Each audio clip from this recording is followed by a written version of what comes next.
बुंदेलहार बोलो के मुंह हमने सुनी कहानी थी, खूब लड़ी मर्दानी वो तो झांसी वाली रानी थी।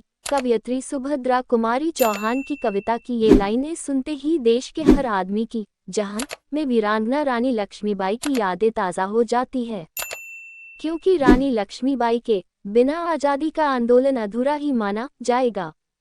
क्योंकि देश को आज़ादी 1947 में मिली, लेकिन 1857 की क्रांति में देश को अंग्रेजी शासन से मुक्त कराने का बिगुल बजा दिया गया था, जिसमें झांसी की रानी लक्ष्मीबाई का बड़ा योगदान था, जो देश के खातिर अंग्रेजों से लड़ते लड़ते शहीद हो गई थीं, जिनके शौर्य की गाथाएं पूरा देश गाता है।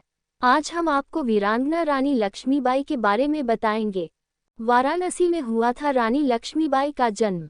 रानी लक्ष्मीबाई का जन्म 19 नवंबर 1835 को वाराणसी के एक पुरोहित के घर में हुआ था। उनके पिता का नाम बलवंत राव था, जबकि माता का नाम भागीरथी बाई था। जन्म के बाद रानी लक्ष्मीबाई का नाम मणिकर्णिका रखा गया था, जबकि प्यार से सब उन्हें मनु कहकर बुलाते थे। वह बचपन से ही बहुत बहादुर थी।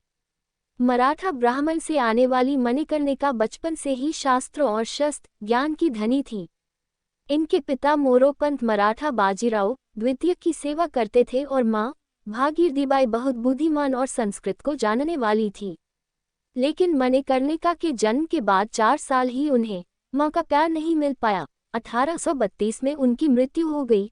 1850 में झांसी के राजा से हुआ था विवाह। रानी लक्ष्मीबाई बचपन से ही साहसी और निडर स्वभाव की थी और उन्हें शास्त्र और शस्त्र दोनों का ज्ञान था।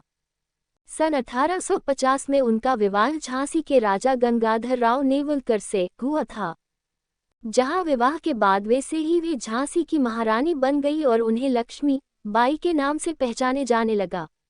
1851 में उनको पुत्र रत्न की प्राप्ति हुई, लेकिन पुत्र के जन्म के 4 माह बाद ही उनके बेटे का निधन हो गया। इससे सारी झांसी शोक में डूब गई। हालांकि उन्होंने एक दत्तक पुत्र को गोद ले लिया, जिसका नाम दामोदर राव रखा गया। लेकिन अपने बेटे की मौत से आहत राजा गंगाधर राव बीमार रहने लगे और 21 नवंबर 1853 को उनका निधन हो गया, जिससे पूरे राज्य की बागडोर रानी लक्ष्मीबाई के हाथ में आ गई।